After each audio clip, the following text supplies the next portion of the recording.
I want to thank the entire judicial committee here. We're going on 12 hours in this room together, so I'll try and make this as brief as I can.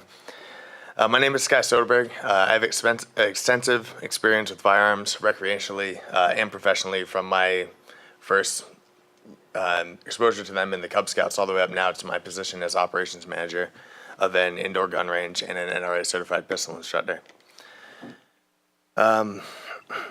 You skip a lot of this. There are bills that I'm clearly going to be against in this, and it's going to be the majority of them.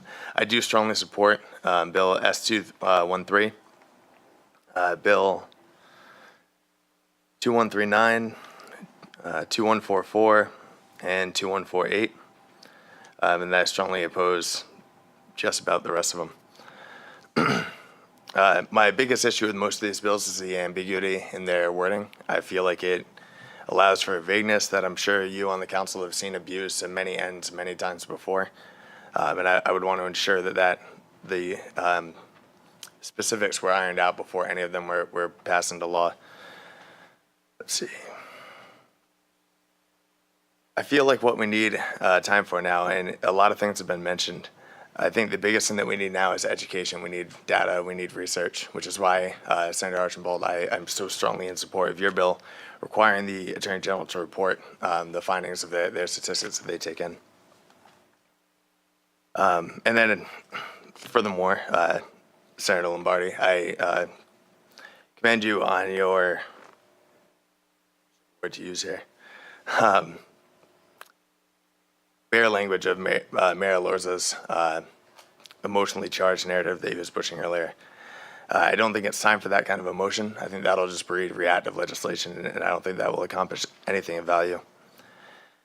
At the range, we host a free, open class to the public, just about how to handle a firearm safely, about how to unload a firearm safely, how to transport it, how to store it, things like that, just because it's a level of education not a lot of people are exposed to unless they're already part of the firearms community, and it's something that they partake in of their own merit. Which is more to say, I've never seen a community who is more committed to increasing their proficiency just for their own, out of their own pocket and for their own personal gain, to be able to better protect themselves and their loved ones. As far as some of the other issues that have been brought up tonight, I believe this is a fantastic way to prevent accidents with firearms, is running that class. Kind of gets rid of not gets rid of, but it lessens the chance of that happening when people have education, they have the correct instruction. As far as suicide rates with firearms are concerned, I almost find it incredulous that anyone would find the availability of a firearm relevant to suicide rate. To think that suicide is a matter of how convenient it is to find the means is ridiculous to me. It's something that needs to be addressed on a much deeper level, and whether it's a firearm, whether it's rope or Advil, the means doesn't matter. It's that the drive to do it was there. And while I'm on the topic of convenience, if we move on to the assault weapon ban, and again, this goes right back into what I was saying. The means really doesn't matter here. And just as you said a moment ago, it doesn't matter if it's one kid or two or 17. It's an awful act that happened. And if just because he had a rock instead of a rifle and one child died, that doesn't make it a better situation. Yes, less people are affected, but it's still tragic. I don't think a blanket ban on assault weapons, whatever you choose that definition to mean, will really do anything to rectify that issue.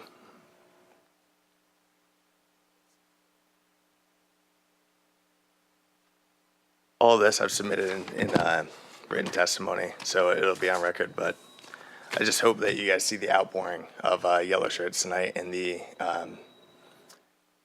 level of activity this community is willing to take to make sure that the legislature going into place is something effective and something that defends their rights as well. Thank you.